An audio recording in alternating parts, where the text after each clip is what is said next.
ඉතින් දෙවෙනි MCQ එක විදිහට අහලා තියෙන්නේ වර්නියර් කැලිපරයක් භාවිතයෙන් දිගක පාඨාංකයක් සහ ඒ වර්නියර් කැලිපරේ කුඩාම මිනුම. ඒකට මේක කෙලින්ම තියරි වලට ගියොත් මිනුම කියන පාඩමේ තියෙන ප්‍රැක්ටිකල්ස් හතර කියන්නේ මිනුම් උපකරණ හතරෙන් එකක් තමයි වර්නියර් කැලිපරේ කියන්නේ. ඒකට වර්නියර් කැලිපරේ එක කුඩාම මිනුම හොයන්න කෙටි ක්‍රමයක් සහ තියරි කියන ක්‍රමය තියෙනවා. ඒකට කෙටි ක්‍රමය තමයි ගොඩක් MCQ වලට පාවිච්චි වෙන්නේ. ඒකින්ද මම කෙටි ක්‍රමය මෙතනදි කියන්නේ. කෙටි ක්‍රමය වෙන්නේ ප්‍රධාන පරිමාණයේ කුඩාම කොටසකාගේ වර්නියර් පරිමාණයේ කොටස් ගණනින් බෙදන්න තියෙන. ඒකට MCQ එක බැලුවොත් මේකේ තියෙනවා ප්‍රධාන පරිමාණයේ සාමාන්‍ය වර්නියර් කැලිපර් එක ප්‍රධාන පරිමාණයේ කුඩාම කොටසක් එන්නේ මිලිමීටර් 1යි.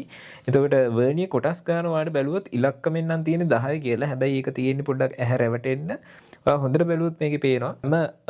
ඉලක්කම් දෙකක් අතරම තව ඉරක් බෙදලා ඒ කියන්නේ කොටස දෙකට බෙදලා තියෙනවා. ඒ කියන්නේ සරලව ගත්තොත් මේකේ වර්නියර් කොටස් 20ක් තියෙනවා. එහෙනම් වර්නියර් කොටස් 20ෙන් බෙදුවාම ආර කුඩාම මිනුම වෙනවා 0.05 මිලිමීටර කියලා. එතකොට 0.05ක් වෙනවා සෙන්ටිමීටර වලට හැරෙව්වහම. ඊට පස්සේ පාඨාංකය ගන්න තියෙන්නේ පාඨාංකය කියන්නේ ඔයාට වර්නියර් කැලිපරයකින් පාඨාංකය ගන්න ක්‍රමය වෙන්නේ ප්‍රධාන පරිමාණයෙන් ගන්න පුළුවන් රීඩින් එක මැක්සිමම් කියවලා ඊට පස්සේ වර්නියර් පරිමාණයෙන් තමයි ඊටු ටික කියවන්න ඕනේ. එතකොට වර්නියර් පරිමාණයේ කොටසක් සහ ප්‍රධාන පරිමාණයේ කොටසක් සමපාත වෙන ඉර ඒ කියන්නේ කොටසට තමයි අපි රීඩින් එක ගන්න. එතකොට මේන් ස්කේල් එක කියන්නේ ප්‍රධාන පරිමාණය 1.2 සෙන්ටිමීටර වෙනකන් කියවන්න පුළුවන්.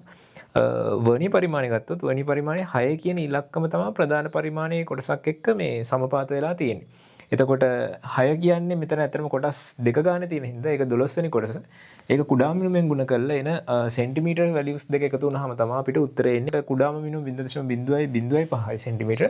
ඒතර උත්තරේ අපිට මේ විදිහට මේ MCQ එකට ගන්න පුළුවන්.